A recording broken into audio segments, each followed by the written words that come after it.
And hello to my friends there on Facebook, YouTube, and Twitter. Howdy to you guys. And for those of you on TikTok, I appreciate you guys being here as well. So howdy.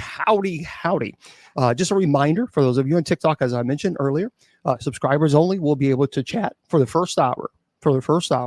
And then on the second hour, I'm going to open up the chat to everybody. So right now, boom, the chat is subscriber only on TikTok. So if you want to chat, if you want to ask the special guest a question tonight, you got to subscribe. And we'll be happy to have you come on board the Sacred Division train. That's what. So anyway, but again, on the top of the hour, 8 p.m. Eastern Standard Time, the chat's open to everybody. Okay. Hi, everybody. I'm Bishop James Long, and I appreciate you being here on this beautiful, beautiful Friday. It's Friday. So a couple things. Let's get into the business part of it, and then we're going to get into the really cool stuff. So first of all, I need you to go to this website, kgradb.com, KGRAD as in dog, B as in bicycle.com. And I want you to subscribe there. They have some amazing shows. I mean, really cool shows there. And if you subscribe, make sure you put Bishop as your promo code because you're going to get 30% off your subscription. Hey, it's going to save you some money. So why not? Anytime you can save money, do it. So anyway, kgradb.com. Okay. Now, if you want to go to my website, very simple, bishopjameslong.com. There you go. That is it. Easy peasy. bishopjameslong, LONG.com. And there you can find out all the information you want, if you want to, if you're bored or whatever it might be. Well, who knows? I'm fighting with this, the background studio light here because it just seems too bright. I don't know. So I can change this, but it's really cool. I guess that looks all right. Okay. Tonight, everybody, we're going to have this is going to be a really interesting show because I've known a lot of people who have witnessed these. Yeah. And you see, right, for those of you who can't see, right behind me, this is actually a doll that was taken from a family's home. It is creepy. It is very, very creepy. You guys can't see it. There you go. I don't know why in the world someone would purchase this thing, but they did. And of course, they brought it home, and then all kinds of crazy things were happening, and they wanted to know why. Well, what do you think? I mean, when you buy something like that, it is crazy. It is a crazy, crazy doll. Tonight, we're going to have my buddy on, Willie Windwalker Gibson. Now, Willie Windwalker is a shaman, and I very, very rarely have special guests on. Very rarely, as you know. But tonight, I have asked Willie to jump on with us because he has a lot of knowledge and experience on these two topics that we're going to discuss. And thanks to Judy. And Judy Ann has sent me she's in the chat there on TikTok and said, hey, why don't you consider these? And now I've done these shows before, but I've never done them together. The topic tonight, Men in Black and Black-Eyed Kids. Now, both of these topics really kind of creepy. First of all, Black-Eyed Kids are creepy in of themselves. And I've had experience. Now, I will talk about my experience. I have had experience with the Black-Eyed Kids before. I've never had experience with the Men in Black. But Willie has. So when Willie comes on and talks about his experience with the Men in Black, it is crazy. Now, let me just say this. I've known Willie for a long time. And never once has Willie ever misled me or kind of fluffed the truth a little bit. He's always been a straight shooter. Ever since I've known him and his wife, Shaman. They've always been very, very straightforward. And I've known him, over 20 years. And his stories has never changed. They've been consistent from day one. And tonight, we're going to talk to him about his experience with the Men in Black, with Crazy, and the Black-Eyed Kids. So that's where we're going to have a conversation. And then, of course, I'll open it up to everybody. We'll open it up for the conversation for If you want to have a conversation about demonology, if you want to have the paranormal, whatever it might be, we'll open it up and have that conversation. And that will be at 8 p.m. Eastern Standard Time. Okay. So again, for those of you on TikTok, the only folks that's going to be able to answer or ask questions for the first hour are people who subscribe. So let's get, let me tell you a little bit about Willie before we call him. Willie Windwalker Gibson. He is a shaman, and he's a supernatural consultant. He's a member of a lot of teams out there. He's been in the paranormal community for decades. He is the founder of Soul Warriors Supernatural. It's a phenomenal team out there. They do a lot of good work. They've never charged, and they've helped a lot of families. And his team is based out of Louisville, Kentucky. Now, he has 2 books. So I encourage you to pick them up. You can purchase them on Amazon. The Shaman Windwalker. Really great book. Really phenomenal. As well as Soul Warriors. And they can go to Amazon.com to pick those up. Again, it's called The Shaman Windwalker and Soul Warriors. Willie has, as I mentioned, he has been in the paranormal community for a long time. He does do lectures at paranormal conferences. He hasn't been doing a whole lot lately because his wife, Shaman, has been sick, and he takes care of his wife. He's a wonderful caretaker. And so they haven't really been doing a whole lot of paranormal conferences. But Willie used to do a lot of paranormal conferences, teaching about his experiences, his life, and what he's experienced personally. Now, he does, for those of you who do not know, I have friends, as I've told you, I have friends from all walks of life. I have friends that are pagans, that are Wiccans, that are atheists, that are Muslim, that are Jewish, that are Christians, that are shamans. Willie does offer animal totem readings. He goes to people's homes and he blesses homes. He also, of course, officiates weddings. He is Cherokee and Irish descent. He lives in Louisville, Kentucky with his wife, Shaman. Now, here's what's really interesting about Willie. Again, I am not this, so I can't tell you I can relate, but Willie is a UFO contactee. And he has talked many times about how he has been abducted himself. And tonight you're going to hear the story about this abduction, about even his wife. So it's not just Willie. His wife has experienced this as well. And I think that really does explain his run-in with the men in black. Now, just as I know for a fact that demons exist and possession exists, Willie will tell you he knows for a fact that the men in black do exist. And he will tell you for a fact that black-eyed kids do exist. And he will also tell you for a fact that UFOs and alien abductions do exist. Now, although tonight's show is not about alien abductions, it is about his experience. And because the men in black coincide with alien abductions, you can understand. For those of you who don't know who the men in black are, and we'll call Willie in just a second. In popular culture and UFO conspiracy theories, the men in black are government agents, and they're dressed in black suits. And what they do is they question, they interrogate, they harass, they threaten, allegedly memory wipe, or even sometimes some people say unalive, unidentified flying object witnesses to keep them silent about what they have seen. So the term is also frequently used to describe mysterious men working for unknown organizations, as well as various branches of government allegedly tasked with protecting the secrets or performing other strange activities. Now, the term men in black is generic. It's used for any unusual, threatening, or strangely behaved individual whose appearance on the scene can be linked to some fashion with a UFO sighting. Several alleged encounters with the men in black have been reported by UFO researchers and enthusiasts.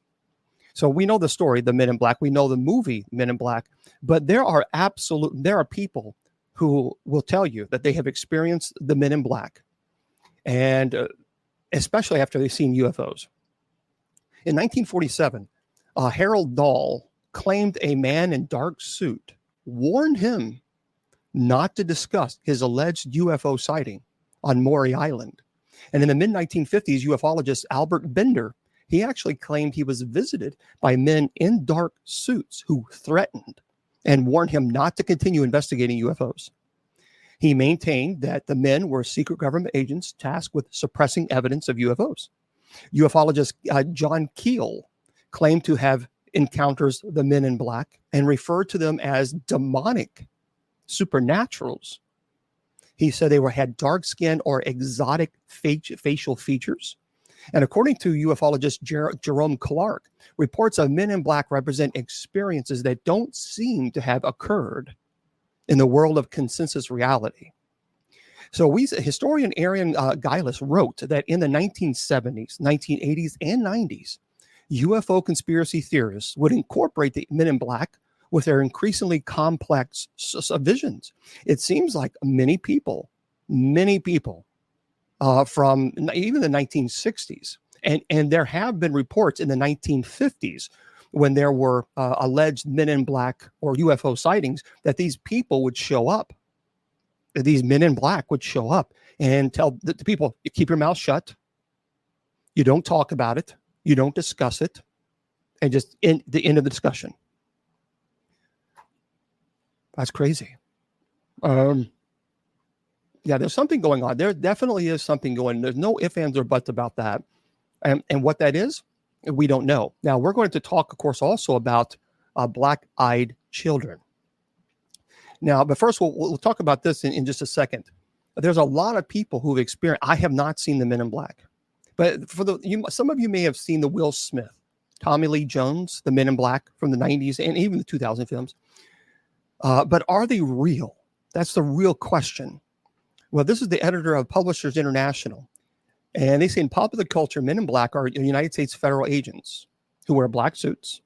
And they prevent UFO witnesses from sharing evidence related to their encounters. Men in black don't necessarily wear dark suits and work for the government. The term men in black can refer to any mysterious figures who show up after UFO sightings. Now, some people believe that the mysterious men in black are actually aliens in disguise. So while some contactees offer rosy pictures of UFO phenomena, other saucer enthusiasts believe sinister forces oppose the Space Brothers' benevolent mission. Some of these are extraterrestrial and others terrestrial, and they work together to thwart the emergence of the truth. Well, among the early victims of this silence group was actually, his name was Albert Bender of Bridgeport, Connecticut. In 1952, Bender formed the International Flying Saucer Bureau, which met with immediate success, but he shut it down the next year under very strange and mysterious circumstances. So in due course, Bender confided that three men in black had imparted to him the terrifying answer to the UFO mystery and turned his life into a complete nightmare. He would say no more. And 3 years later, and this organization, Gray Barker, wrote a book about the episode. The title perfectly captured the paranoia abroad in UFO land. The book is called They Know Too Much About Flying Saucers.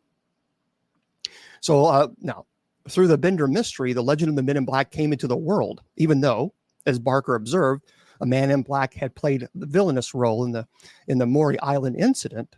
According to Barker, the Men in Black were ranging as far as afield as to Australia and New Zealand, scaring still more UFO buffs into silence. So this is not just in the United States. And by the late 1980s, Men in Black tales had become sufficiently, so many people have been reporting this, that the Journal of American Folklore actually took note of them in a very long article, because there have been so many people that have reported seeing these men in black after they had these UFO encounters. Just who the Men in Black really are remaining clear. Now, to people who are study UFOs enamored with conspiracy theories, they were enforcers for the silence group, associated with international banking interests that sought to stifle the technological advances and moral reforms of the Space Brothers, who wanted to bestow on Earthlings. Well, we just don't know. But we're going to talk right now. I'm going to call my buddy, Willie Windwalker Gibson, and we're going to talk to him about his encounters with not only the men in black, but black-eyed kids. Let's call him.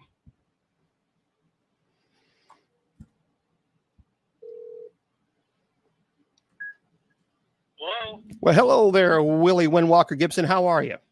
I'm good, James. How are you? Well, I am doing fantastic. I was just having a conversation with my friends here online about the men in black and the black-eyed kids, which we're going to be talking about tonight. And it's a crazy topic. Oh, yeah. Now, for those of you, again, I gave the introduction to Willie Windwalker, and I talked a little bit about you being a UFO abductee, and that you're Cherokee and Irish descent, that you do tarot readings, animal totem cards, and cleansings and blessings and weddings. And you have been in the how long, how many years, how many decades, have you really been in the paranormal community? Probably 50 years. That's 50 years experience. That's a long time, dude. Well, okay. So let me ask you this before we get into the crazy section of who these UFOs and these contactees and men in black and black-eyed kids. Can you tell us, how do you define what a shaman is? A shaman, in my case, I was chosen. As you know, James, I was wanting to be a cop, and I was a cop for a little bit, and then I went into private investigations and all that kind of stuff. But all during that time, I kept having spirits come to me, Indian spirits, and saying, "This isn't for you. You need to go on another path that was chosen for you." So they kept at it, and finally I had to quit all the police work, and this was back in 84, and then I began my shaman's training, and it just came to me like I always knew it. So I think, and I probably know that I was a shaman in a past life. But we're very spiritual people. We can deal with different realms. I can see different colors and portals and things like that. Plus, things came to me naturally, like healing and blessings and working with nature, working with animals and all kinds of stuff. But this was chosen for me. So real shamans are chosen.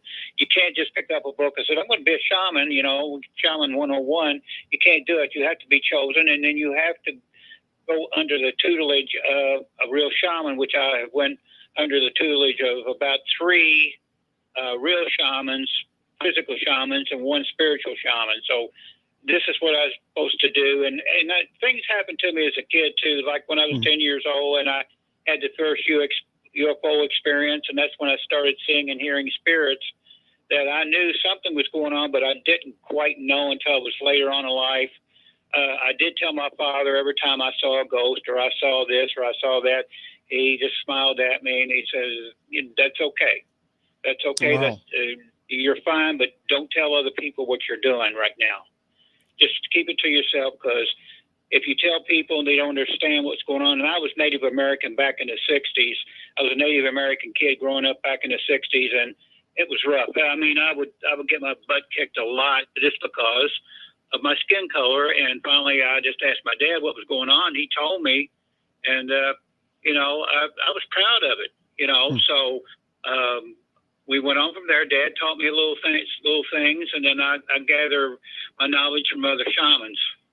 Now, there's a lot of people out there who always want to say that, people who are psychic mediums, they're all evil. It's all doing the work of the evil, et cetera, et cetera, et cetera. They always want to use the Old Testament to judge and condemn and things of this nature. As someone who had this ability since you were 10 years old, how do you respond to people who are so convinced that what people who claim to be psychic mediums, that they're doing the work of the devil? How do you respond to that?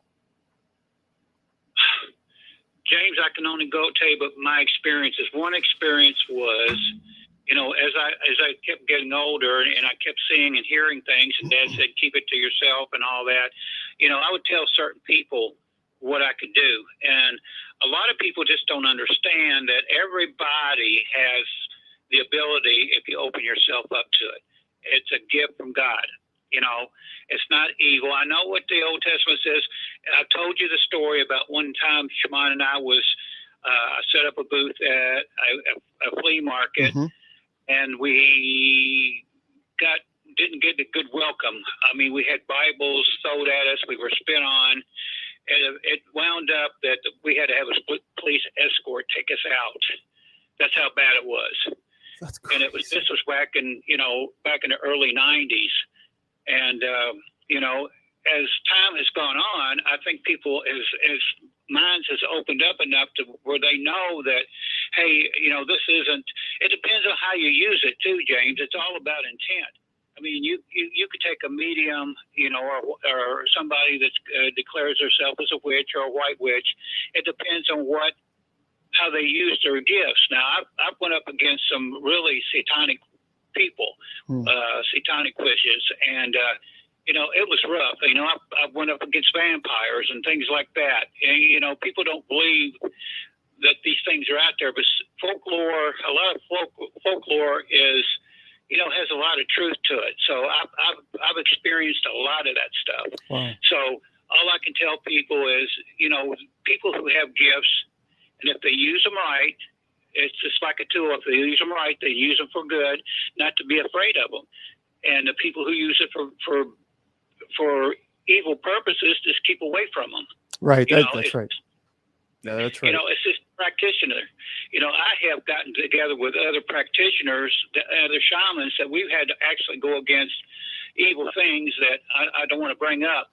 And I know you don't want to talk about, exorcisms, things like that, but we have I've gone through a couple of things like that, not as many as you, but I have gone through a lot of things by myself, and I can tell you, there is real evil out there. Yeah. I mean, I can't imagine. How did you manage? Here you are seeing and hearing spirits at the age of 10. What was that like for you? I didn't know what was going on. I mean, the first ghost I saw was we moved into a lady's house. My mom was taking care of her, and we just moved the whole family in there. And she died in that house. But before she died, she was on her deathbed. She called me in. She said, "Willie, give me your hand." And when I gave her my hand, now I'm 10 years old. I gave her my hand, and she clasped my hand and looked at me and said, "Oh my God!" And then she died holding my hand. Wow. And I was in a death grip, and Mom yelled, and Mom came running in there, and she tried to get her hand off of me. She couldn't do it. Finally, she had to break down and call my dad home from work. He come running home from work, came in, saw what was going on, and he actually had to pry this woman's hand off of me. And after that time, about 2 weeks later, I started seeing and hearing things. And the first thing I heard was I was asleep, and something was messing with my foot, and I opened my eyes, and there that woman was standing there looking at me and smiling, looking down at me.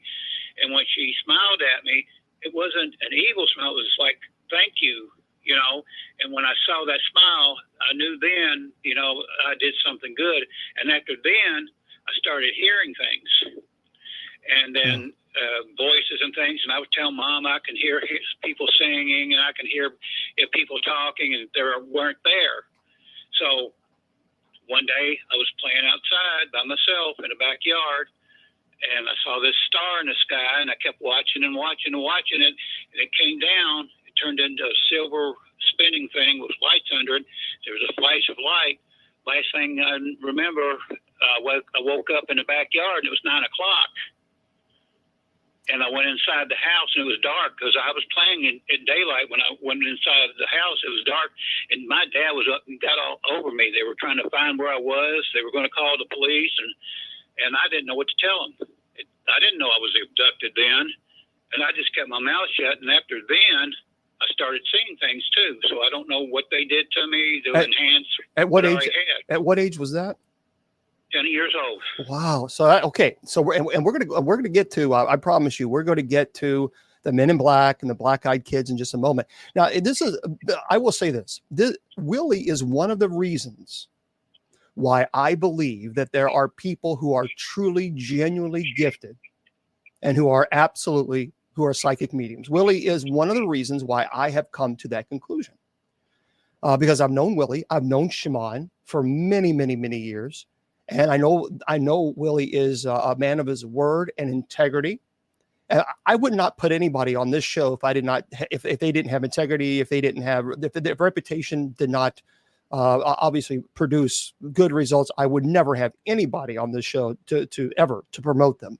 But I've known Willie for so long, and Willie is one of the people, and one of the, like I said, one of the big reasons why I absolutely am convinced that there are people who are psychic, who are mediums, who have that gift, who have that ability.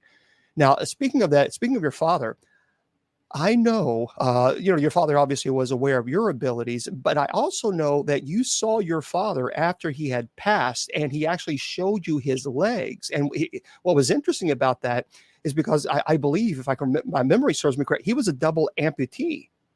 So Yes, he was. how did that affect you? And what age was that? And how did that affect you spiritually and emotionally when you saw that? This was back in 1984. He had a rough time, James. He was in intensive care for six months, and in that time he lost both of his legs due to diabetes and heart disease. And he actually asked me to kill him. Wow. And I refused to do it. And so one day they decided to put him in a room by himself. I figured, he's in the room, maybe we can get him home. Well, about 2 days after that, I get a call to come to the hospital. I go there, and the minister that we were working with, I was seeing, said, he had passed. And I went out, so I want to go inside. I went in, and he was laying there in the bed, and he was with a smile on his face. And I got to thinking to myself, did he find somebody to kill him? I don't know if he did or not. So that played on my mind. Of course, we had the funeral, and this is 2 weeks later, and I'm at his house, laying in his bed, looking up at the ceiling, and then all of a sudden I feel a tug at my foot, and I raise up, and there he is. He's smiling, and he's decked out in white, and he's got this glow on him, and he kind of hovered a little bit, and he kind of glided over by the bed, and he pointed down, and I looked down, and he had both of his legs, and he was smiling. So, me, I jumped up, and I wanted to hug my dad. He backed off, and he said, no, don't touch him. And then he faded out, and wow, why couldn't I touch my dad? Well, another 6 months passed, and at this time, I was working at a hotel. I was a supervisor at a hotel, and I was running the security force there, and I was walking down the hallway. It was dark. It was about 3 o'clock in the morning, and I see this guy walking down the hall, and he was kind of in the darkness. As he got closer and closer and closer, it was my dad. Wow. And I looked at him, and he says, hi, Willie. And I looked at him, and he said, it's okay. It's okay. I said, why didn't you let me touch you when I saw you last time? And he explained to me, James, that when they transition, they cannot touch anybody. Nobody can touch them until a certain amount of time. And as he told me that, he reached out his hand, and I took his hand. It was a little cool, but it was solid. He smiled at me. He says, I wanted to come back and explain to you why I did that. And he told me he would be seeing me, and he told me, keep on the path. And I thought he meant, stay what I'm doing, and, being the supervisor of security at this hotel. But what he really meant, stay on the path, was I was going to be on another path, but I would find out about it. And then when he said that to me, he smiled. He said, I'll be seeing you again. And he faded out like you would turn off a light switch. Have you seen your father in spirit after that event? Yeah, he's come back and got me for journeys. He's taken me back in time where we used to work together at a factory. He loved that factory. I hated it, but he took me back in time, and we stood there, and I was just like watching a movie, what we were doing and stuff. I saw myself, saw him, and I was looking over at him, He was just standing there smiling, and he was telling me in his own way that, he really enjoyed having me work with him, and he was proud of me. Let me ask you this. Do you believe that everybody, no matter who you are, do you think everyone has the ability to see and hear spirits, or do you feel that only a selected few have that ability? Well, there's a lot of people out there that's been given the gift James, and they're supposed to use it, and God's leading them. And everybody has the ability. I have opened people up to their abilities. They keep, I've had people come to me and say, I've been having these dreams, I've been having these feelings, and I've been seeing different colors, and I'm getting tingly feelings, and I'm feeling cold spots, and I tell them, I said, you're opening up. You're opening up to your psychic abilities. And James, after about a week, it's just like a light switch turns on to these people, and they start hearing and seeing things, and I'm telling them how to protect themselves and all kinds of stuff. You have the ability if you want to do it. Now, there are some people are going to say, without question, and I know this, they're going to say that all spirits, any type of contact that you come with spirits, they're all demons, 100%. They're all demons. Do you believe that? Obviously not, but do you believe it? James, I saw my father. I touched my father. I know my father, and he was no demon. Right. So there's a lot of things out there, folks, we just simply don't know. And I think that's why I love the paranormal so much, is because it really is the unknown. But let's get into this conversation about, first of all, you cannot speak about the Men in Black without speaking about UFOs. You have, they go hand in hand. So let me ask you this question. I know it may sound like a silly question because I already know the answer to it, and you pretty much already told us. How convinced are you that UFOs, aliens actually truly exist? How convinced is there any doubt at all? No doubt, James. Now, when I was first abducted, I didn't know I was abducted. I didn't know what was going on. I knew I saw a flash of light, but nothing came back to me as memories started coming back.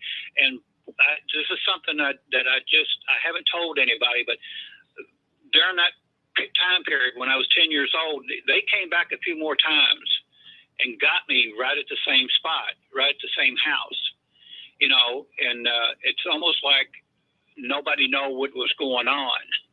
They were like in another dimension or something, and I've seen this craft come down and go back up and come back down, but let me know they were there. I didn't tell anybody about what was going on until in the late 90s, and I had been contacted. I had people knew that I had abilities, and I had told a few people my experiences growing up, and it got back to MUFON.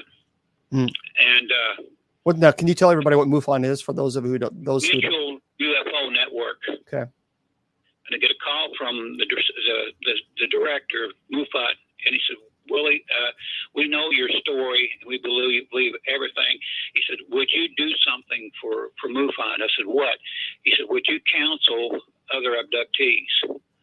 And he said, I will send them to, we'll send them to your house, and you can talk to them in your own home if you want to. I said, okay. Well, I had a nurse show up one night, would call me and said, Mr. Gibson, can I come over and talk to you? Something happened to me. And this was back in 1999. And I said, sure. Well, that night she came, and she was a nurse, and she said, I was on Christmas holiday, and I was driving down this country road, and this thing came and landed right in front of me, and there was a flash of light. The next thing I knew, I was driving, and I didn't know what happened. It shook me up pretty good. And I explained to her what happened. And after I explained to her what happened, she kind of eased up. He says, well, what's going to happen? I said, more likely you're going to be visited with some more, but I don't think that they're going to hurt you, And when you have different experiences, you call and let me know. Well, from there, it got out that I was counseling UFO abductees. And one thing led to another, and they set me up as a monthly meeting, and I had 30, 40 people show up at the library, and we would sit there like in a big, huge room, and people would come up and talk to me and let me know, their experiences, show me pictures and things. And one meeting, this guy shows up, okay, dressed in a suit and crew cut. Military. I knew military. I come from a military family. I knew he was military. He comes in, and I start the meeting, and he raises his hand, and he introduces himself. He said, I'd like to show you something. I said, okay, sir. And he opened a briefcase, and he threw a file at me, and it said top secret on it. And I looked at it, and he said, "Go ahead and look at it. It's okay." And I opened it up, and it had different ships in there and aliens, what they look like, and writing and things like that. He said, "What do you think about that?" And I looked at the writing, and Shamama sat beside of me. I said, "Honey, open up your purse." She opened up her purse. Like, "Give me that piece of paper." She had a piece of paper in there that she had been doodling. Okay, she said, "I don't know where I'm getting this stuff from." And I looked at it. I said, "It looked like hieroglyphics." So I said, "Put it in your purse, and we'll pull it out and ask the people, what they think of it. If they've seen it before." Well, I pulled that piece of paper out and I showed it to this guy. He looked at me. He said, "Where did you get this?" I said, "She drew it." And he said, "You drew this?" And she said, "Yeah, I drew it." I was just doodling, and it came to me in my head. He got up from the table, James. He grabbed that file out of my hand, put it in his briefcase, and shut it and walked out. Well, that something told me something was going to happen. Well, after that, I started getting phone calls, and I started seeing strange cars go up and down my street. I lived on a dead-end street at that time, and they were going up and down the street, and I didn't, something didn't feel right. I looked at you. I said, something's not right. Well, I kept getting phone calls, and then they had a UFO symposium and in Bowling Green, and this was in the mid-'90s, and she and me went to it. And I met Stanton Friedman there and a few other people, and I told Stanton, I said, Mr. Friedman, I told him my story, and I told him Shaman had her own experiences growing up as a kid, seeing UFOs and things. I think that's how we got together. And in fact, Stanton Friedman said, "Willie, I think you and two were put together for a reason." He said, just keep your eyes open. And he said, "Don't let this get to you too much." He says, "Nothing you can really do about it." So after that, about a month passed, and Shaman and I are driving down the highway. It was a Sunday morning, about 9:00. Hardly any cars on the street, and this big black SUV pulls up beside me, James, and he forces me into a ditch. Oh. Okay, the windows were blacked out, and I told Shoes, he did that on purpose. I mean, it almost killed us. So, we went on back to the house, and of course, a couple of days later, phone rings and nothing, nobody there. Phone rings and nobody there. And I just said, we're just going to have to just forget about it, and just say, don't answer the phone. Well, shortly after that, I decided to go to the mall, Jefferson Mall. Mm-hmm. So I'm by myself, and I was going down there. I was going to get something. I don't know what it was. When I pulled into the parking lot and got out of the car, I happened to look across, and I was going to Penny's, and there was a dark SUV sitting there. And it looked like the SUV that forced me off the road. So I meandered in. At that time I had my own, private investigator's license and stuff. And, I have evaded a lot of people as an investigator. So I go on into the mall area where Penny's is, and I walk around in Penny's, and I go into the mall, the actual mall, and I happen to look around, and here's these two guys. These two guys was dressed in black, okay, sunglasses inside, and they had hats on, and I just walked. At that time, I didn't know too much about Men in Black. Matter of fact, I didn't know about Men in Black at all. I had to research this stuff, and I walked around, and finally it dawned on me, these guys are agents or with the FBI or something, because when I look around, they were, like they were looking at store windows and stuff like that. Being an investigator, private investigator, I'd done that a lot myself, so I know what was going on there. So I keep walking, and finally I dodged and go outside through another door, went to my car, and as I was going to my car, I look around, and there was 5 more of these guys in the parking lot dressed the same. Wow. Okay. So there was a bunch of, for those of you just tuning in, I'm speaking to Willie Windwalker Gibson. He's a shaman. He's a good friend of mine. And of course he has 2 books out. Again, it's Soul Warriors So you might want to check that out. Well, the Shaman Windwalker and Soul Warriors. So the Shaman Windwalker and Soul Warriors, you can purchase those on Amazon. The Shaman Windwalker and Soul Warrior, two phenomenal books. I read both. They're great. They're really fantastic. He does offer totem readings and cleansings and blessings, and he's efficient. He obviously performs weddings. He's a Cherokee and Irish descent. He is a UFO contactee, and he's been abducted before. I've known Willie for a long, long time. He's been in the paranormal community for over 50 years, and he's done lectures.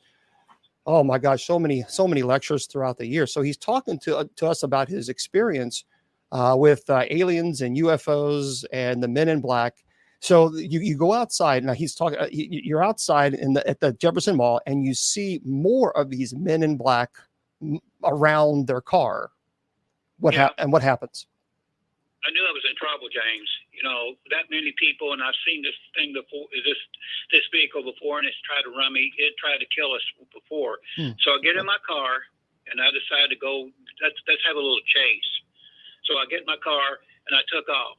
As I told you before, I was a private investigator too, and I have evaded a lot of. And you're a former police officer, so obviously you have experience with squad cars and driving and maneuvering. So just make sure everybody understands that too. Okay, so you're trying to get away from these Men in Black. Okay, I'll go down streets and I'll go through red lights and all that kind of stuff, and I finally lose them, and I go get back to the house. Mm-hmm. Okay, I pull up in the driveway. As I started getting the house, one of those black SUVs passed by. They had me under surveillance, different units. I guess they know, and they were just doing that as a harassment procedure because they know that I was running an encounter group, and these people were coming to me and telling me about their experiences with UFOs and aliens and stuff like that. They were telling me to back off, and I didn't do it because you were part of MUFON. Yeah, and I talked to one of the MUFON directors, and I told him what was going on, and he said, I'll go ahead and you tell me, notarize write everything down, let me know what's going on, and we'll go from there. Well, I had a friend of mine that was a female, and she had several different pregnancies that were taken from her. Oh my gosh. Okay. She was going to go to Washington and testify at one of these UFO Senate things, what had happened to her.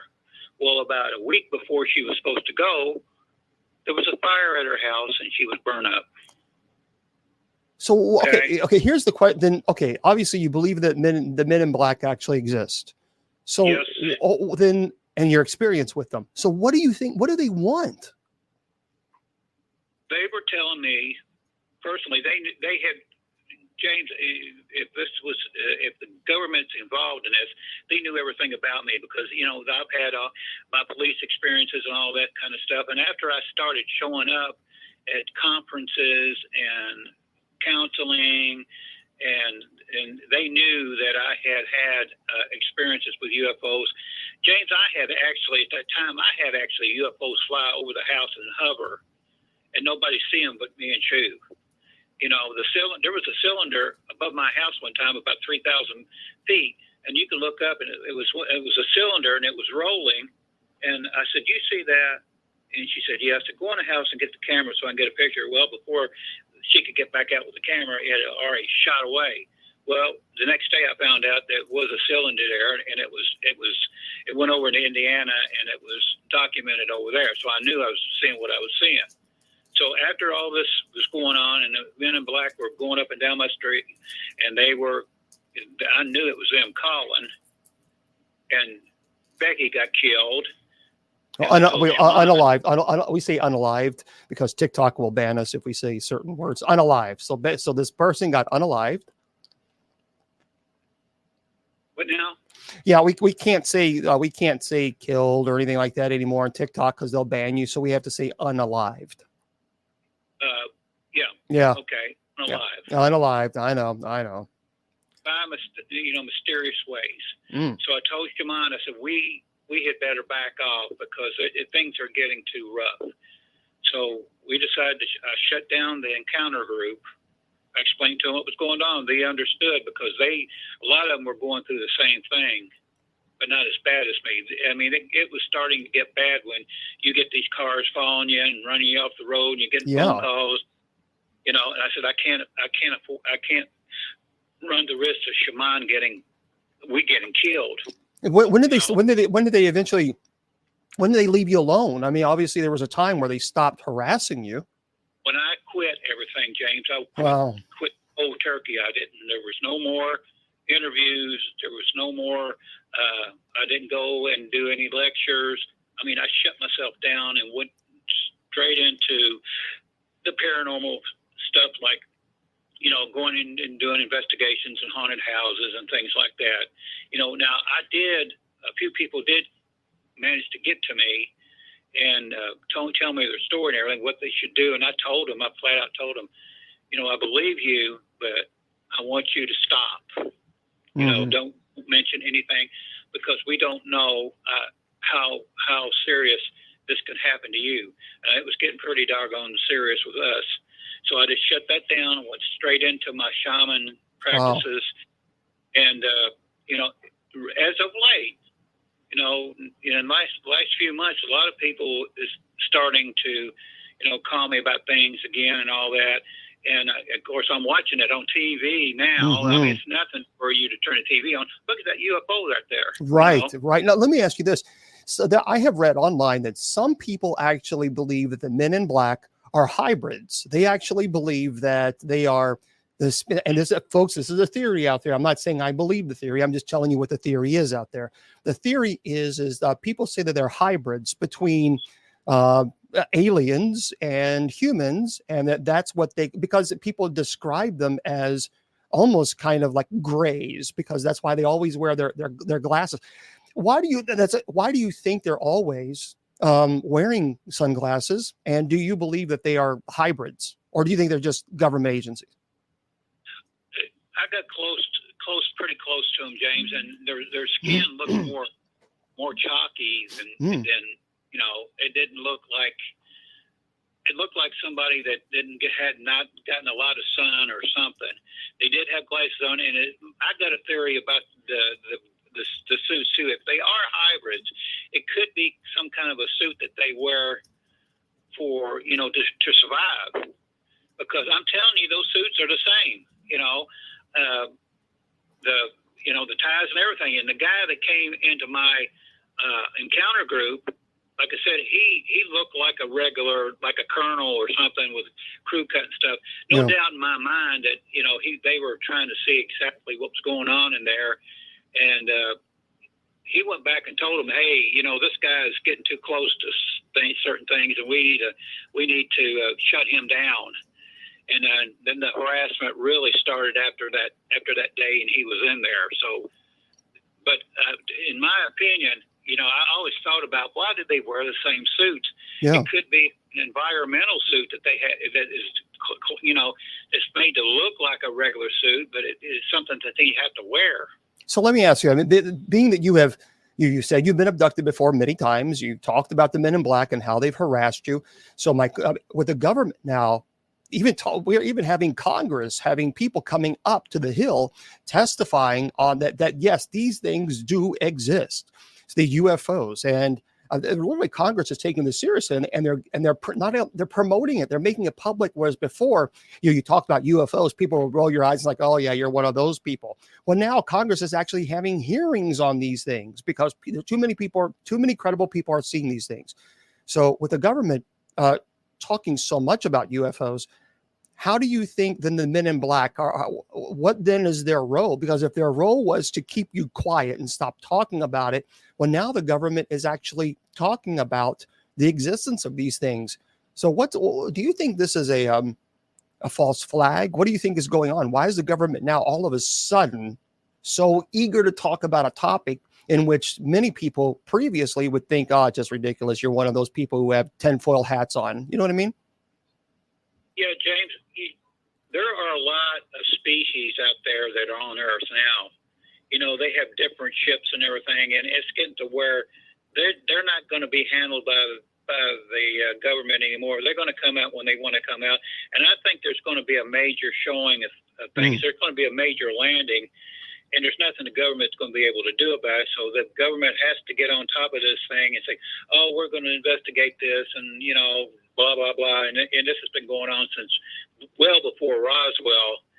And it's getting to where they're not going to be able to control the situation too much more longer, and they're going to land, and there are species that look like so much like us that they're walking around on Earth anyway, and you don't know that they're human or alien. So I think very very soon you're going to see a major landing where they're not going to be able to, hopefully it's going to be a peaceful species and not somebody like Independence Day type of thing. Right. Well, let me, I will say my experience, and I haven't talked about this a whole lot. Actually, I've only talked about this one other time. You can tell me what you think, but when I used to have my dogs, two small dogs, I took one of them outside to use the restroom, and there was a large field behind my apartment complex. And I went out there, and it was very quiet. It was in the middle of the night, or I forgot what time it was. Maybe I think it was around 9 o'clock or so. Because it was time to take the dog out and be done for the rest of the night. Well, I took Kylie out, and I kept seeing this. To me, it looked like a helicopter with a light, with just one light, and I saw it, and it kept getting closer and closer and closer. And I thought, well, that's kind of weird. Why does it keeps like it's coming down? And I could see that one light, but then I would hear the whoosh, whoosh, whoosh. That's all I heard. I didn't hear any engines. I heard no auxiliary power unit. I just kind of heard of a whoosh, whoosh like this. And I remember it was coming really close, and I thought it was actually like a helicopter landing where I was. Like, are they having problems? The only thing that I remember after that, it was around 2:30 or 3 o'clock in the morning. I was in my apartment, had absolutely zero memory from 9 o'clock p.m. until 2 or 2:30 in the morning. Had no idea, had no memory of it whatsoever. And I had a watch that that I got for a gift when I graduated from the seminary, and it was I loved the watch. It was special to me, and I remember having it outside. And I woke up the next morning. I went to bed, woke up and I didn't have it, and that really stressed me out. Because it was a watch. It was a special watch, and as a matter of fact, I'm wearing it now. And I wasn't there. I couldn't find it. And so my buddy Steve at the time was my roommate. And I told him, I said, "Hey, Steve, I need you to come out and help me find this watch. I don't know what happened." The last thing I remember, I took Kylie outside and I saw this, this thing, and he knew when I came in at 2:30, I woke him up and he looked at me, he said, "Are you okay?" And I remember telling him, I don't know. I don't remember what happened. And I even told him this. And so we were looking outside. It was like in the morning at that time, and I couldn't find it. But what was really strange is in this field, there were two strips about maybe 15 feet long, and there were two strips, and there were no grass. This was it was the middle of summer, and the grass was all around. But for some reason, on that two strips, the grass was dead. That there was nothing there, and and that's where I saw this thing coming down. And then finally, Steve found my watch, and it had stopped at 9. I think it was around 9:15, and that's the time where I saw this thing come down. And we finally, thank God, we found it, but it had stopped at 9:15. I remember a few things of like flashbacks, but I have no idea. I have no idea what happened. Now, some people say I was abducted. I don't know, but all I do know is I don't remember anything from 9 o'clock. 9:15 p.m. to about 2:30 in the morning. Have no memory. Have absolutely no memory.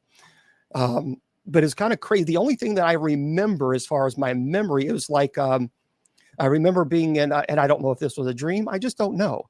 But I remember being in a container, and the container was filling with fluid, and I thought I was going to drown. But I kept seeing like little round bubbles, but I could breathe. So I had, that's the only thing I remember. I remember nothing else besides that whooshing light. That's it. That's what I remember. Crazy. I don't know if you remember this, and I was telling you about one of my experiences when I was taken. They took me to, I don't know if it was a cave or what, and in this cave I saw cylinders with some kind of fluid in it, and looks, it That's looked what to me like there were silhouettes of humans in there. that's what I saw. It was and the thing odd is I'm very claustrophobic. And I'm surprised that I didn't like freak out but it was a relatively tight. I got to charge this up. It was a relatively tight charge space. But when I was seeing it filling up, I was thinking, oh my gosh, I'm going to drown. But I didn't. That is the only thing that I remember. So take that as what you can. I don't know. You can argue whatever it is, but that's what I saw. Now let's talk. Since we're do you mind if we go to like 8:15? Because I could go until 3 hours with you, Willie, because you're so fascinating. So you mind if we go until 8:15 tonight? Fine. Okay. So Willie, let's talk about black-eyed kids. Have you had any experience at all with black-eyed kids? One experience I remember, James. This was years ago. This was even before I ever met Shaman. I used to go out on little bitty investigations on my own. At that time, I was a novice. I was a shaman. I had my Indian skills and all that, but I was pretty new to the paranormal world. I had to be when I would go out with teams. When I first started going out with teams, I had to learn what they were doing because I was using my own body to do stuff, and they were following my lead. But I was watching. I had to learn what an EMF meter was and K2 and voice phenomenon and all that kind of stuff. I had to learn what they were doing, but back in the olden days when I was by myself and I was wandering around trying to think, trying to investigate things, there was one time that I went into this area by myself, and it was kind of rural, out in the country, and I'm driving along and I'm getting vibes, from the area and the ground and all this kind of stuff. And I would get out and walk around, and I would feel trees and stuff like that. And I was walking around this area one time, and I seen this kid playing off in the distance. It looked like a regular little kid to me, about 8, 9 years old, and I didn't pay any attention to it. And as I was walking around, I noticed he was watching me. Okay, and then I just stood there, and the kid started walking towards me. I didn't feel threatened or anything. And as he got closer, and I kept looking at this kid, he just he didn't quite look right. And as he got within maybe 5 feet of me, and I could see that this kid's eyes would look hollow. I mean, he didn't look like he had any eyes. And as he kept walking, and my body started tingling. I can feel danger coming. Yeah. I used it quite a bit when I was a cop. And as he kept getting closer, I kept backing up. And shamans don't back up, but I was backing up because something was telling me, back up, get away from this kid. Now, this kid was, like I said, looks like about 8 years old, normal little kid with brown hair. He's wearing jeans and kind of like a dark colored shirt, and I was scanning him as I was backing up, and I could notice his skin looked a little bit almost like the Men in Black type of skin, but kind of I don't know, like he didn't have any blood in him or something.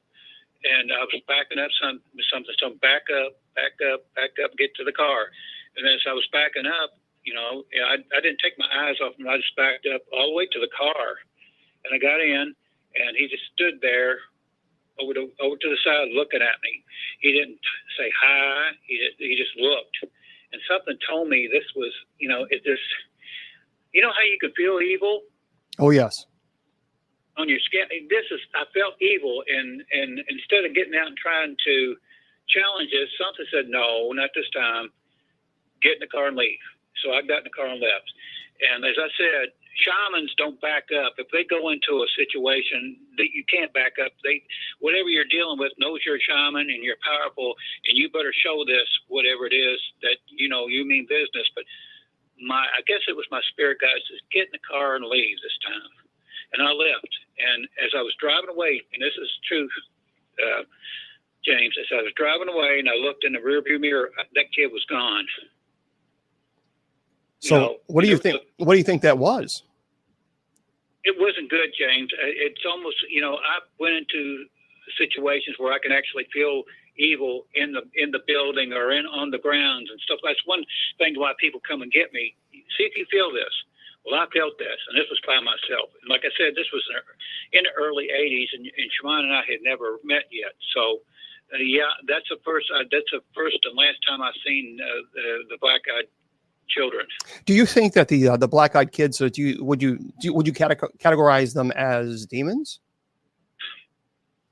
James, you taught me a lot about demons and stuff like that, and I do feel that this thing was demonic. Mm. Yeah, there's something not right. I've had my experience one time with black-eyed kids, and when you're in the presence of a demonic entity, your body, just like you said, the sixth sense, everything in your body is telling you, run away, go away. You're not supposed to be here. This is danger. When I saw those two kids, 1,000,000%, I felt the same thing that I felt. The 31 exorcism that I performed or cases that I worked that were demonic in nature, absolutely 100%. I have felt, yep, that was there. I mean, it was absolutely present. So I agree with you. I think I believe they are demonic, and there's a lot of people who've had these experiences. A lot of people. Now, of course, in the future, we are going to one topic that we're going to discuss that Judy Ann, my friend, had mentioned, are ghost ships. So that's going to be a topic for a future date, ghost ships. So I don't know how much knowledge you have on ghost ships, because you're a plethora of information when it comes to the paranormal. So maybe if you have a lot of knowledge, we'll call you in as a special guest for that too.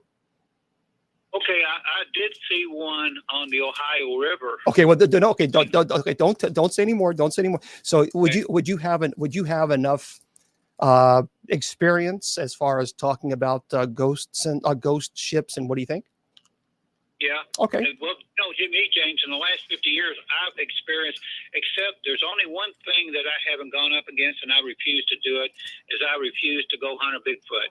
And I've asked people, why don't you go Bigfoot? And they will find me. If Bigfoot wants to find me, he can find me. Yeah. And I've got that energy, and they, I don't want to put that creature or whatever, or prehistoric man or whatever, in any kind of danger, because it's in its habitat. And I do not want to be the one that cause one of them creatures to be hurt. Yeah, and of course, one thing that a lot of people and we'll do a show on this. Judy Ann, maybe we'll make a note of this. Judy Ann helps me she's doing phenomenal. She helps me put it. Matter of fact, she's the one that came up with this great topic idea. But I would love to do a presentation on skinwalkers. A lot of people talk about skinwalkers. And because there's so many people who have, this is a skinwalker, that's a skinwalker. So we'll have to do that one day. We'll have to do that topic one day, because you obviously know quite a bit about skinwalkers. Yeah, I've ran into a couple. Now, as far as let's get back to as far as the topic, the black-eyed kids, I have no question, no ifs, ands, or buts. I know I absolutely convinced that they are demonic in nature. As far as the men in black, let's conclude as far as that story. Do you believe that the men in black, would you identify them as strictly just military agents who are trying to suppress your information or anyone's information who claims to see in a UFO or have been abducted? Do you think they're just simply government agents, or do you believe there is truth behind the argument that they are hybrids between? I think they're hybrids, James, because I've got close enough to see their skin, and I still believe that the reason they all wear the same type of clothes, I think it's environmental suit. I really do think it's an environmental suit to help them cope with our atmosphere or whatever's going on with them, because it's just they don't look right. Yeah, there's and especially the glasses. I don't understand the dark sunglasses, especially inside. So it's like, well, perhaps maybe, and just throwing this out there, we talk about black-eyed kids. Is it possible that these men in black perhaps have all solid black eyes themselves? And maybe that is why, one of the reasons why they're wearing the sunglasses. Everybody who reports seeing these men in black have reported these dark sunglasses where you can't see their eyes. Yeah, it could be it, James. You know as well as I do. Now, I've walked into a few demonic cases where the person is oppressed and they're almost there, and their eyes are starting just to change to black sockets. And I was almost, I was able to pull them out because this was, not an all-away possession. But to me, this was even more than that. This was almost as if this thing was created that way. That is crazy. And of course, now one topic, again, that I do want to talk about, and Judy Ann's like, oh, okay, hold on. I would really love to do a show about being psychic medium. What does that mean? And also for those people who, again, you don't have to believe. If you don't believe that they exist, that's your right to believe. But there are a lot of people who truly believe they are gifted and they want some type of assistance. So I would love to have you back on several times, and perhaps maybe to come on and teach on how you can foster those abilities. What some exercises that you can do if you truly believe you're a psychic medium and you don't know where to go, who to turn to. So I would love to have you do that. I had to learn the hard way, and by learning the hard way, I've been able to teach a few people what to do. Now, if you want to contact Willie Windwalker, Willie can be contacted. The best way to reach him is his email, crystalchief55@aol.com. So Crystal, Crystal, and then Chief 55, all one word. So crystalchief55@aol.com. So if folks want a totem, an animal totem reading, they can contact you. And is that the best way to do it? Or is that the only, do you only offer animal, I know the answer, but do you only offer animal totem rings, or do you offer more? Well, it depends on what's going on with them, James. I counsel a lot of people that's going through a lot of things, and I try to put them on the right path. And they can, they can go to Facebook too and look up Willie Gibson, and I've got a Facebook page too. Okay. Would you? Is it easier Facebook or crystalchief55@aol.com? Either one is fine. Yeah, either one's fine. Okay, so crystalchief55@aol.com. And now, Willie, I'm definitely going to have you back on for several more shows because 50 years experience in the paranormal. I think it would be really phenomenal. So maybe let's kind of perhaps put something together, or think about how for people who are gifted, who thinks they believe they're psychic mediums, perhaps maybe come on and teach what they could do. How can they ground themselves? How can they increase their abilities or strengthen their abilities? Because I think we have to have shows from all type of topics, and we have to be open-minded. So if you'd be interested, I'd love to have you back on. Okay, James, I'm around. Great, Willie. Thank you so much for your time, for chatting with us. I've always appreciate you. And tell Shaman I said howdy, and then we'll have to get together pretty soon. Hello there, Shaman. I hope that you're rocking and rolling, sister girl. That's Willie's wife. Yeah, I'm good. Good. Well, all right. So, Willie, thank you so much for being on. Sure, James. Anytime. All right. We'll talk to you later. Okay. Good night. Good night. Bye-bye.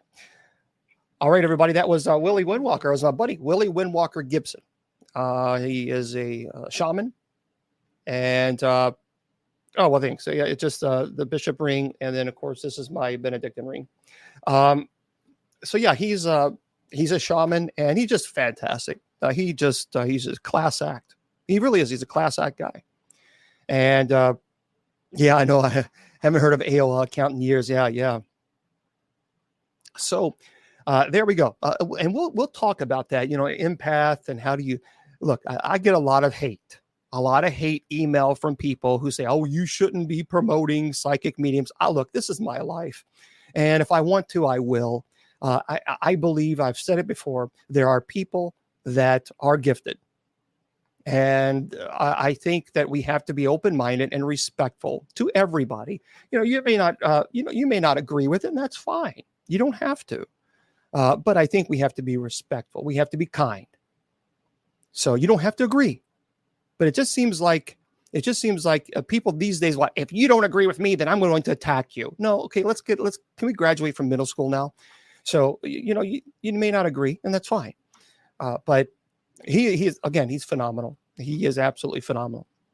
Now, tomorrow, next week, I'm not leaving, by the way. So for those of you, I'm not leaving right now, but next week we have a very, very interesting show. And I appreciate Judy Ann. Let me tell you something. Judy Ann's in TikTok. We're going to talk about Scientology next Friday. And we have two very special guests that's going to be on. And one individual, he is actually in LA, and he and a group of people on TikTok, they go to the Scientology building, and they ask them questions, and they're doing kind of like an expose of Scientology. So I'm going to talk to him about, what they're doing, why they're doing it, what's the point, what is the purpose, and just kind of speak from his perspective on what is Scientology. And then after we have that conversation, well, thank you very much, AJ. At 7:30 p.m. Eastern Standard Time, I'm going to bring on a very special guest for the second part. Thanks to Judy Ann, she put this together. His name is Andy Porter. Now, Andy Porter, he used to be really, really in deep with Scientology. As a matter of fact, he was one of the higher ups of Scientology. So he knows everything there is about the Scientology, the good, the bad, the ugly. And he's going to be chatting with us and talking to us about that. And it's going to be really, really amazing. I'm looking forward to it. And that's going to be this next Friday at 7 p.m. Let me grab something. Hold on one second.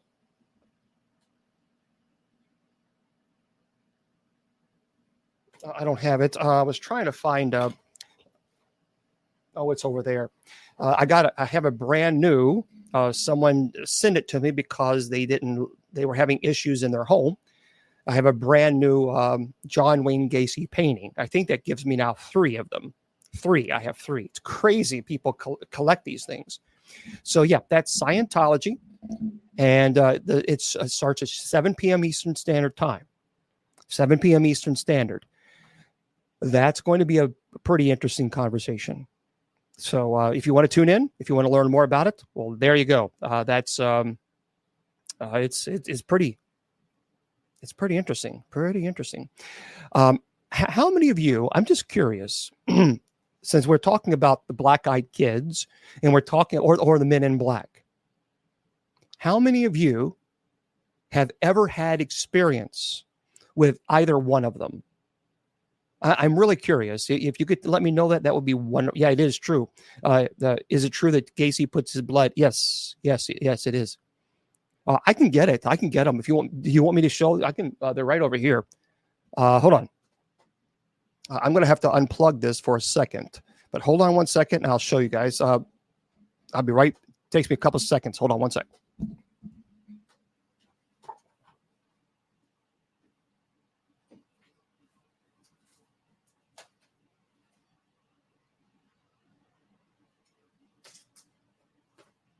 Okay. Got to plug this microphone back in. There we go. But I am curious, how many of you, how many of you had experience? Let's do one at a time. How many of you have ever had an experience encountering the men in black? Let's do that. Let's do that first. So if you've actually had, and for those of you who are subscribing on TikTok, thank you very much for subscribing. I do apologize for not thanking you individually. It's only because I have two computers running at the same time. And if I'm looking here, I'm not able to look at this. So I apologize. Thank you for the gifts, the 55,000 likes. Thank you very much. We just had a conversation about that. The Men in Black, men who show up wearing all black and black tie. It's like the movie. It's like the movies, but apparently people have had these experiences where they've come across these men in black after they've allegedly been abducted or have seen UFOs. So I'm curious. So there's a lot. So it doesn't look like anybody has had that experience, because no one is saying yes. I have not, Ruby. Okay. How many of you had the experience then of black-eyed kids? Oh gosh, you met John Wayne Gacy. Oh boy, he was dressed up as a clown. So how many of you have come across black-eyed kids? So no. Erica, you have. Desiree has. So Eminem says yes, never. Your child has? No. Alice, wow. So you've actually seen, so for those of you, for those of you who don't know, a little bit about the black-eyed kids, because we didn't talk about that too much. So this is from Anna Hedges. So here's a little bit of information about this. It's really creepy. Hold on one second. Because if you've had experience, and if you actually have come across truly, then maybe one day you could call in and tell us your story. That we don't normally do that, but I think that would be fascinating. Every Halloween, so here's by Anna Hedges. Every Halloween, Texans get ready for trick-or-treaters by stocking up on candy, setting out pumpkins, and touching up the Halloween decorations. But if you've heard the stories of one terrifying folk phenomenon, you might be wary of certain trick-or-treaters, the black-eyed kids. It says here, there are dozens of stories circulating, each of them separate instances and not just occurring on Halloween. But all of them follow a very similar pattern. Kids with completely blackened out eyes arrive at someone's home or vehicle. They knock on the door and then insist upon letting them inside. Anyone who encounters them almost immediately begins to feel an overwhelming sense of dread. Besides the black-eyed eyes, these children, usually between the ages of 6 and 16, typically appear normal. Sometimes their clothing is outdated. In extremely unusual instances, people have reported talon-like feet. Overall, though, they look like normal kids. In a way, that's what is the most scariest about them, they say. While it may not be the earliest sighting of all time, the earliest reported sighting was in 1996. Brian Bethel, a journalist from Abilene, Texas. So this is what happened. It's kind of creepy. It's kind of crazy. In Bethel's report, he describes a late evening out in his vehicle, and he had stopped in a parking lot near a movie theater to write a check. He was so absorbed in this that he didn't even notice two young boys approaching his car. He didn't even notice until the older boy tapped on the driver's side window.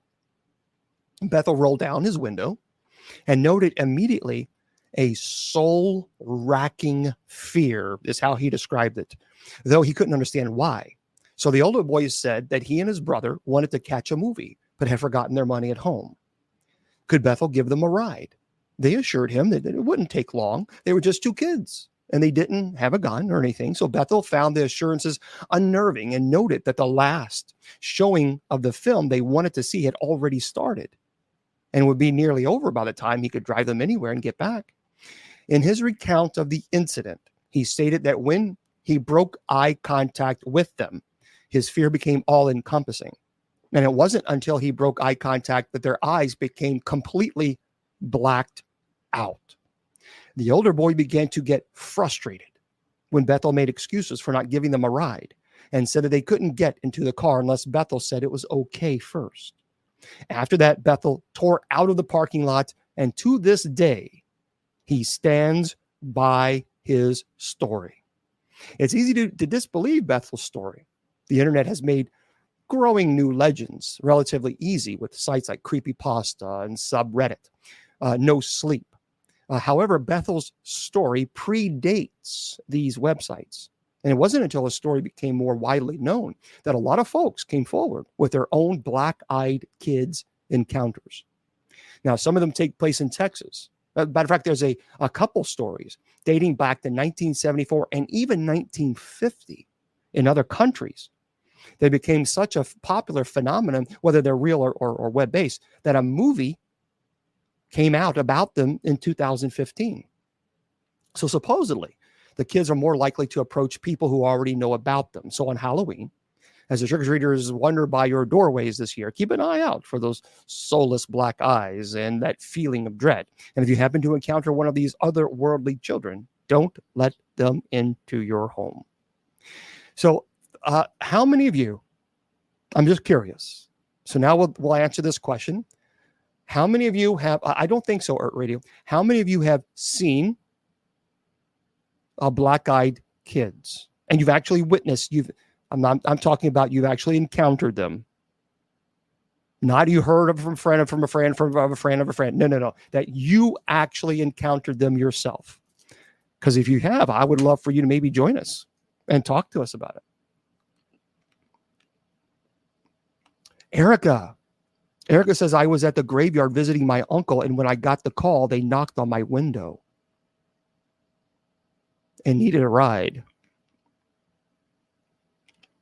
So, Erica, let me ask you this. Would you be willing to come on and just kind of tell us your story? I can send you a private chat. That is crazy. So Desiree says, yes, in Mexico, Texas, a cow pasture. See, there are some people who have absolutely have experienced this. And you can't convince them. No way. You're not going to convince them. So Erica, if you would be willing to jump on, I can't tell. Okay. All right. Yeah, there's a lot of people. I'm telling you, it's crazy. I was talking about the new Gacy picture. I just got this in from a family. So first of all, I have a couple. This is and these are paintings. So this one here is, and of course it has a signature here. This is of Christ. And so what Gacy, what he did is he would paint and then he would sell them because that's how he was able to afford his defense. So this is one of Gacy's paintings. This is an actual painting. One of the most popular paintings that he did is this. So this is the Pogo, the clown. You can see the O-ring there. And of course, that right here is the signature. That's the signature of Gacy. And he would actually, right here, he would poke his finger and he would put it in, put the red here and then paint over it. So in every single painting that he had here with red, he always would poke his finger as a form of, and what happened is these people purchase these things and they're not cheap. They're not cheap. And okay, thanks. And so they would then bring them home and then activity would occur, paranormal activity would occur in their home.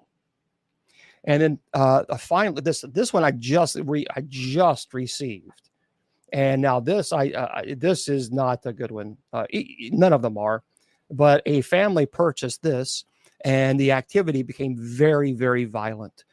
They would hear bangings on their doors, and they would hear bangings also on their windows, and it was like they felt like someone was gonna shatter their window, break the window down, and they had security cameras inside the house and outside.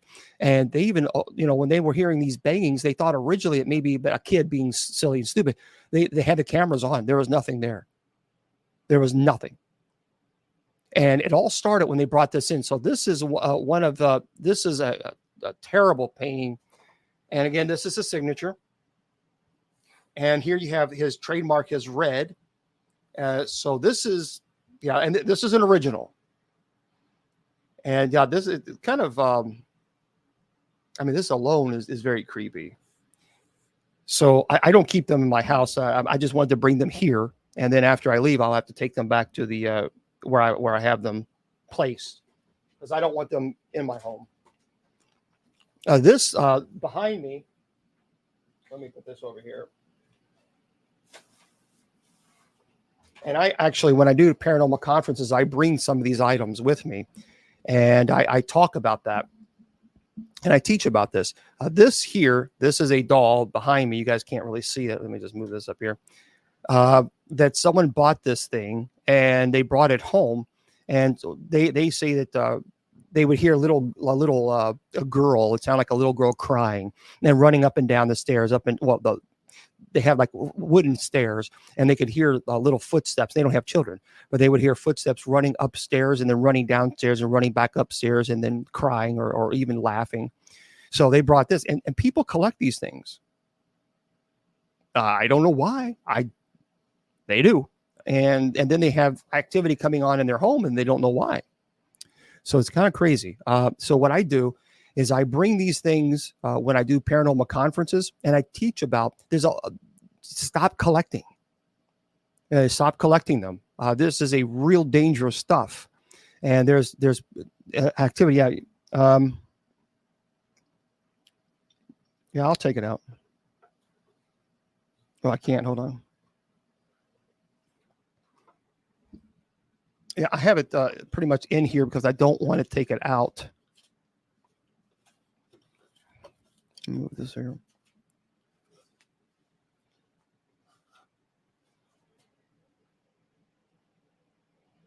So there's that.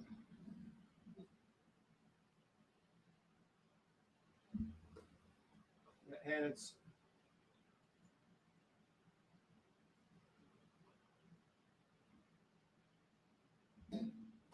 so it's porcelain, and so but yeah, this is people collect these things, and then they have crazy activity occurring in their home, and then they want to know why. Like, well, perhaps maybe you have something that you shouldn't have in your home. So yeah, it's not a good idea to collect these things. It's just not. So just kind of stay away from them.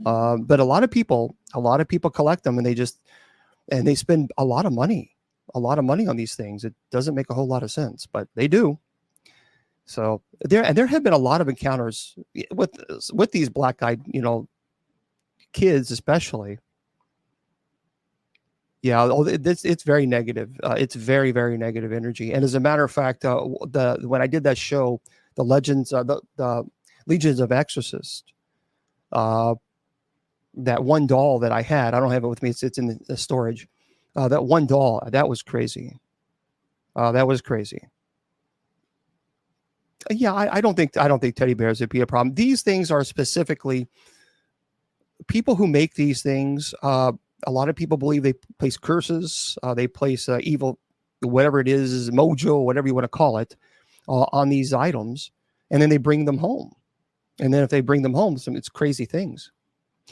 For those of you, here are a few experiences with the black-eyed kids, terrifying encounters. Listen to some of these stories. These are really crazy.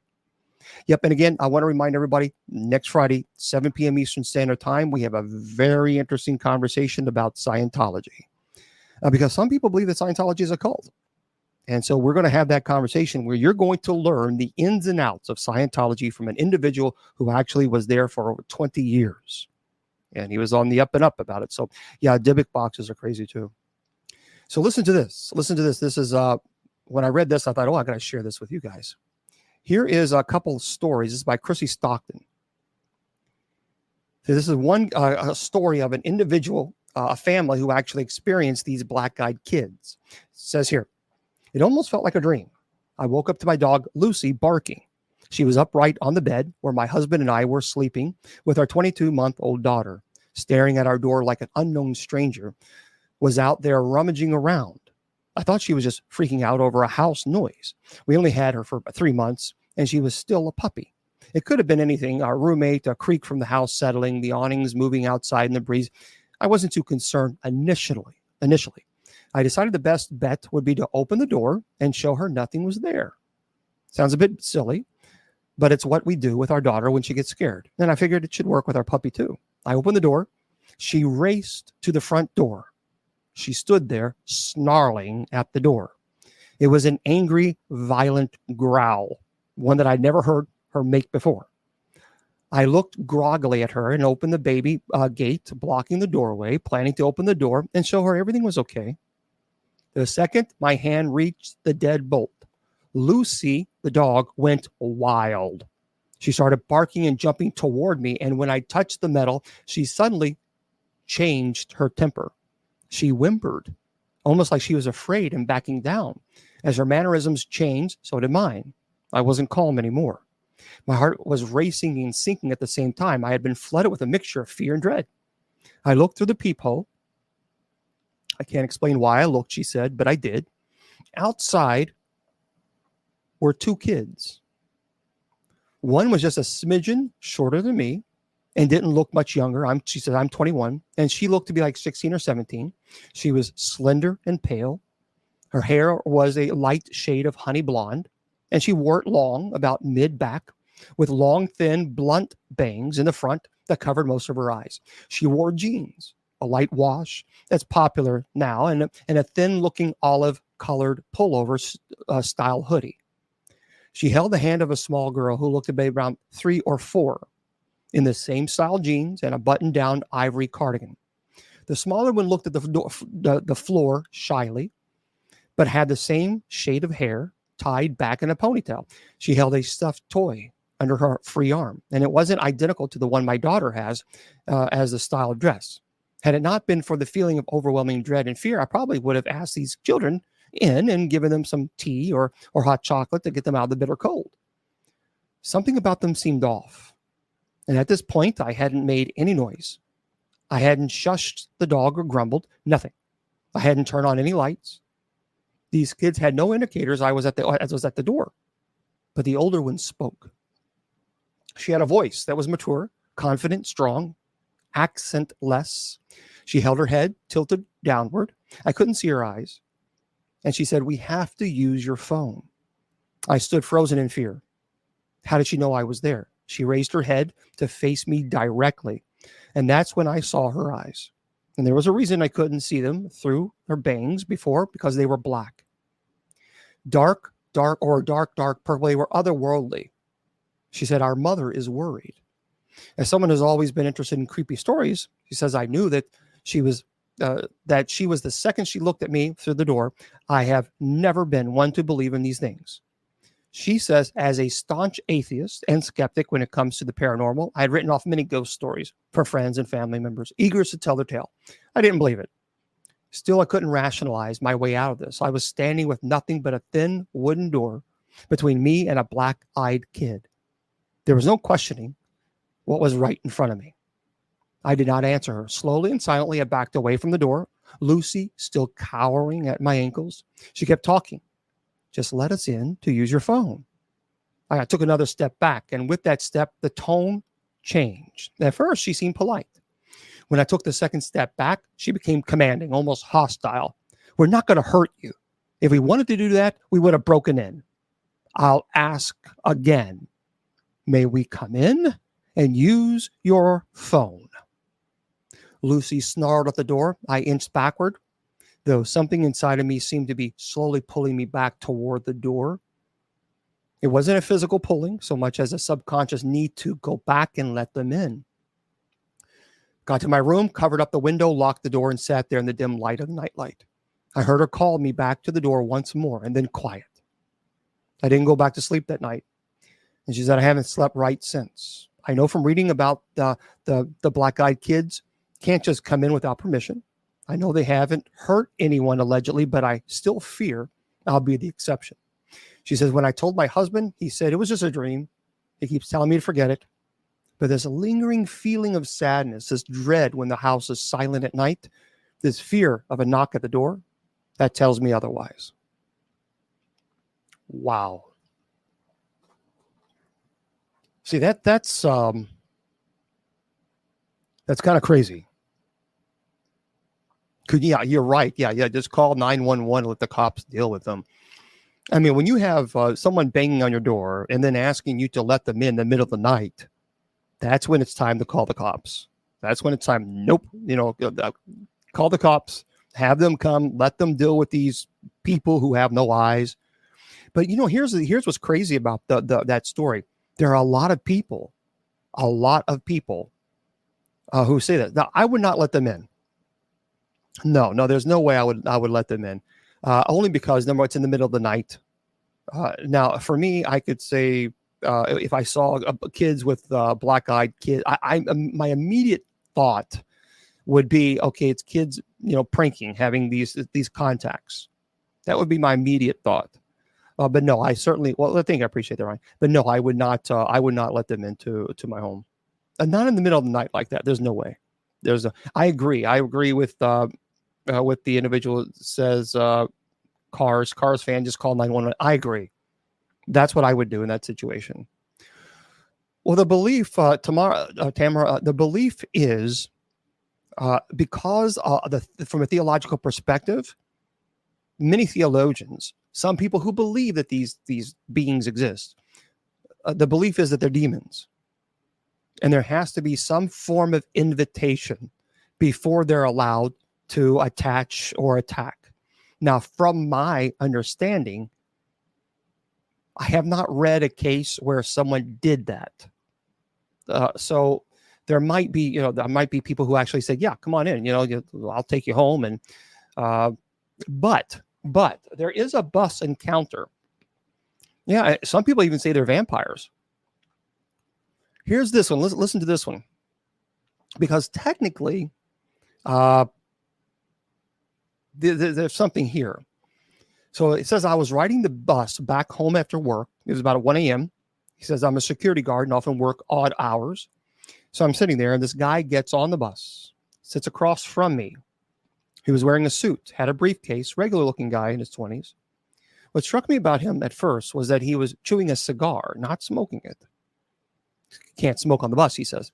So I was just looking at him while he stared out the window and chewed his cigar. And all of a sudden he turned and looked right at me. His eyes, solid, pitch black. My heart started beating. And I felt my blood pressure rising. I was starting to panic. I had no idea why. I was just terrified of this guy who had absolutely no eyes. Then he grinned at me, and his teeth were all covered in tobacco bits and brown juice. The cigar clamped between them. I almost screamed, he said, but instead I had the presence of mind just to get up and take the seat right behind the driver. I calmed down a bit after that, but I kept an eye on the guy. He ended up chatting with some girl that got on, and they were still talking when I got off. I later convinced myself that he was just trolling me, having fun with a pair of contacts. He says, now I wonder. Yeah, I'm feeling great. Thank you. I'm telling you. Yeah, I have. I have had experience with the black-eyed kids. Let me say this. First of all, so here's some facts about the black-eyed kids. Now, according to reports, black-eyed kids will look normal, like normal human children between the ages of 6 and 16. Many of them have pale skin, completely black eyes. Additionally, people who have been in close proximity to these black-eyed kids, which I have before, report a feeling of unease that washed over them. While nothing about the children's appearance, aside from the eyes, genuinely frightened the people, they still reported feeling ranging from anxiety to terror. Some people have also reported seeing black-eyed kids that have talons or feet. Black-eyed kids also are commonly described as wearing dated clothing or dressing in a manner that's not typical of a normal child of their age. Also, black-eyed children always ask for something. It's always something that involves being in close quarters with you, asking you for permission to either let them in or give them a ride. Now, here's what's interesting. There are no reported stories of what happens when you let a black-eyed kid into your vehicle or home. So all stories pretty much have been reported that they see them and then they take off. The earliest sighting of a black-eyed kid was a journalist, Brian Bethel, in 1996.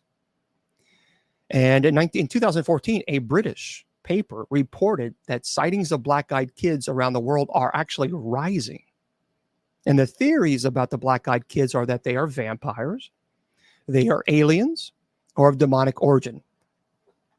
So I was doing I had a case. It was in Indianapolis. It was violent. It was demonic. It was pretty heavy. It was a heavy case. It was not a possession case, but it was a demonic infestation. And there was no ifs, ands, or buts that this case required clergy intervention immediately. So a team was dispatched. They went out, they investigated as we normally do to determine whether or not I have to find a way to get there. They had smells of sulfur. There was the rotten flesh. They had a couple of animals. They were absolutely terrified. The animals would constantly hover down like they were terrified. Bangings would happen all the time, like someone was outside with a sledgehammer hitting the sides of the home. Religious objects were desecrated. There was a cross that was thrown across the room. There was this ooze or ectoplasm, that how you would define it, coming from the walls. So there was a lot of activity in this house, a lot of violent activity. So there's no doubt that, okay, they needed my attention. People being bit, scratched, hair being pulled. So I finally was able to get up there, and it was getting later in the evening. And so I guess it was around 9 o'clock or so that we got started, because I wanted to experience this myself, even though the investigators showed me all the proof. They captured everything. So there was clearly something there, but I wanted to find out, get in there and see myself. So I got in there and we began investigating. Activity started up as soon as we began investigating, as soon as we began praying to our Father. It was just really violent. And so I said, okay, there's no reason for us to continue the investigation. Something is here. We got to get rid of it. And that was the minor rite of exorcism. So you don't perform an exorcism on the house.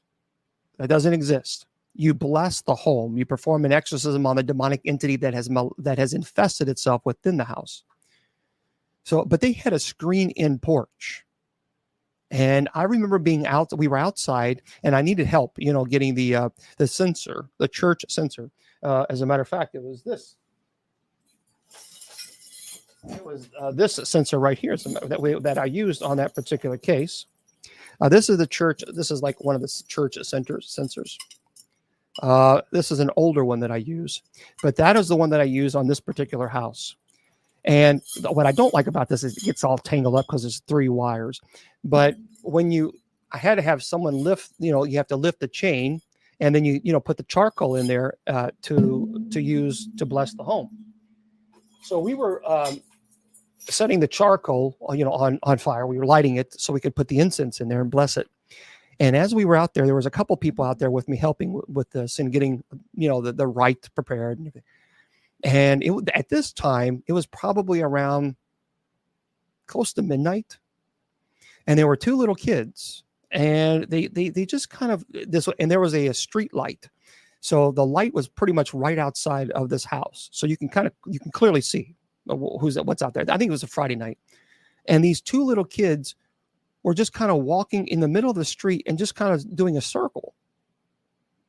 And I thought, well, what are they doing? Originally, I was kind of distracted because I was focused on, getting everything ready, the censer, the church censer. But they just kept, there was 2 little, they were holding hands, and they just like walking in this circle. And what it was is like a street going here and then a street going there. And the house was right in the middle of that intersection. And they were like the street poster. And they were walking in the middle. And I thought, that is weird. It's almost midnight. And these small kids, I would say probably maybe 10, 11 years old. There was a little boy, a little girl. And they were just holding hands and just making this big circle. Oh, this is the strangest thing in the world. But I mean, I didn't know the neighborhood. I didn't know if kids played at night, but they were the only ones out there. There were no other kids playing outside, none. And that was my first kind of a red flag, saying, well, that's kind of weird. Why do you have 10, 11-year-old kids, in the middle of the street, just walking around holding hands. So, and I even said one to the investigators, I said, what's going on here? And they said, well, I have no idea. They didn't know. And I even asked the owner, I said, do you know these people? And they didn't know who they were. They didn't know anything about these kids, nothing. So anyway, we continued, getting everything ready. And I remember bending over and holding this up and then putting the incense in there and then you blessing it. And just as I was blessing it, it was bang, bang, bang. Because it was like a closed-in porch with a screen in the front door. That's how they had it. And it was really hard. And that kind of startled me because I wasn't expecting, someone to bang on the front door like that. So I remember this fell and made this loud noise. And I looked up and there were two kids, those two kids that were making the circle. And I walked over. I said, yes, can I help you? But their heads were down. And they said, can we come in? I said, do you live here? And they would just shake their head. And I said, well, I'm sorry, but no, you're not allowed to come in here. I mean, I don't know who you are. And then I even called the homeowner. I said, can you please come here? Do you know these kids? And they said, Bishop, I don't know these kids. I don't know who they are, but they shouldn't be out here at midnight. No, kids don't play around here at midnight because unfortunately people go really fast on that road on the cars. And they said kids don't play out in the middle of the street like that. And then I told them I didn't open the door, but I said, no, I'm sorry, but you can't come in here. And so you're going to have to go home. Do you need help? Can we come in?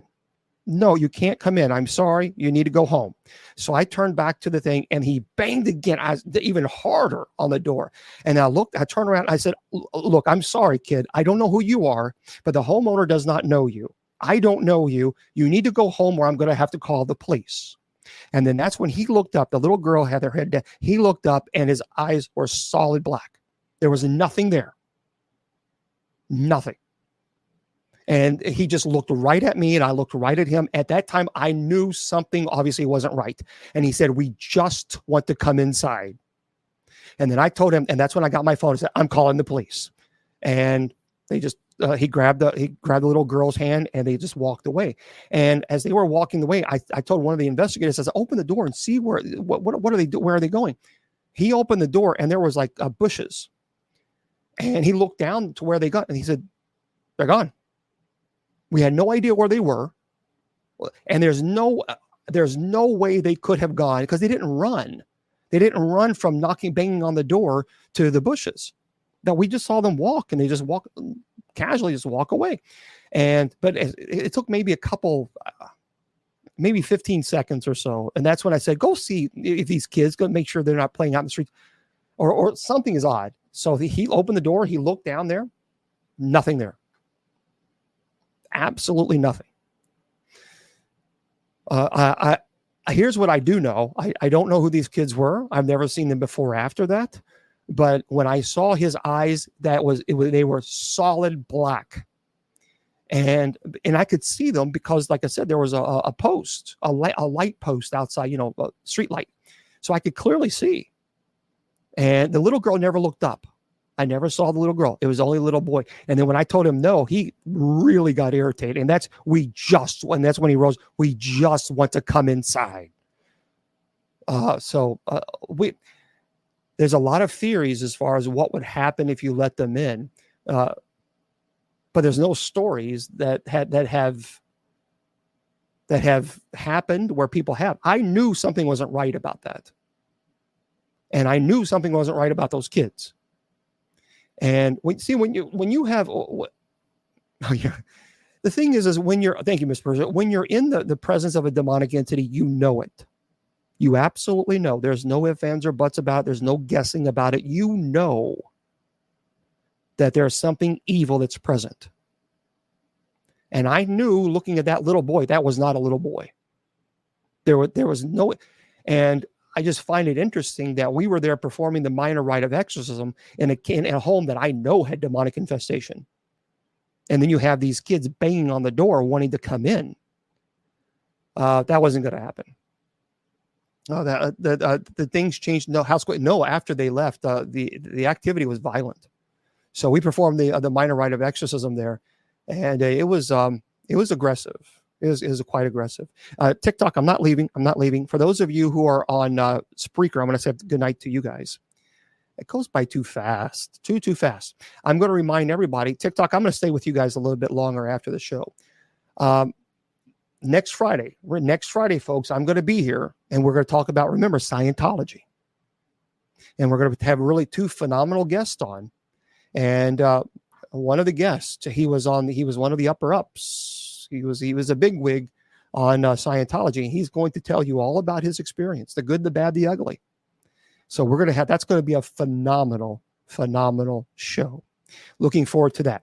Also, tomorrow night, I'm going to be here as well at 8 p.m. Eastern Standard Time with Miss Wilma. Miss Wilma and I, we goof off. We have a good time. We chat for the first 30 minutes. And then after that, I answer all your demonology paranormal questions. And then this Sunday at 8 p.m. Eastern Standard Time, we have our Bible study. Here's what I want you to do before we leave. TikTok, like I said, I'm going to stay with you guys a little bit longer. Folks, we have a church retreat coming up.